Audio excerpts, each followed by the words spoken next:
Le Brésil est devenu l'un des membres du programme Entrée globale, qui facilite l'accès aux États-Unis.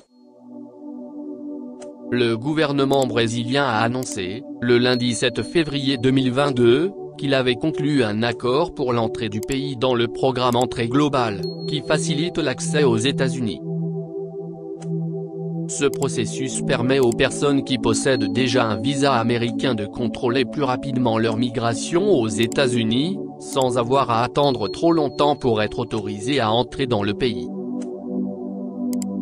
Pour participer, les voyageurs intéressés doivent être approuvés par l'autorité des douanes et de la protection des frontières des États-Unis, après avoir payé les frais de dossier, $100, et avoir suivi le processus d'enregistrement et d'évaluation, qui comprend la vérification des antécédents et un entretien personnel.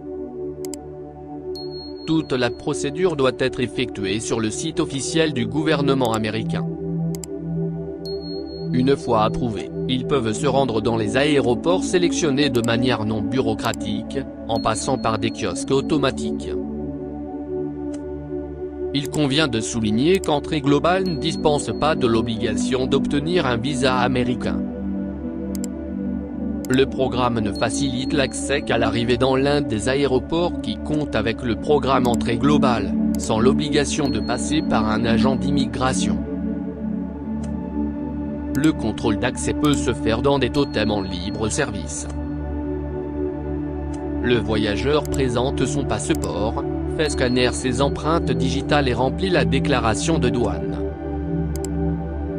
Ensuite, le totem délivre un reçu et dirige la personne directement vers la récupération des bagages et la sortie de l'aéroport.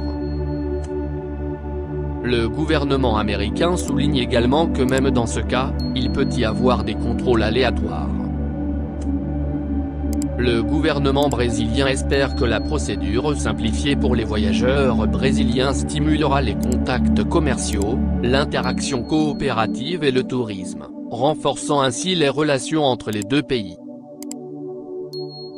Toujours selon une note publiée lundi 7 février 2022, la mise en œuvre d'Entrée globale pour les citoyens brésiliens a été coordonnée par la Maison civile de la présidence et a bénéficié de la participation des ministères des Affaires étrangères, de la Justice et de la Sécurité publique et de l'économie, ainsi que le secrétariat du revenu de service et de la police fédérale.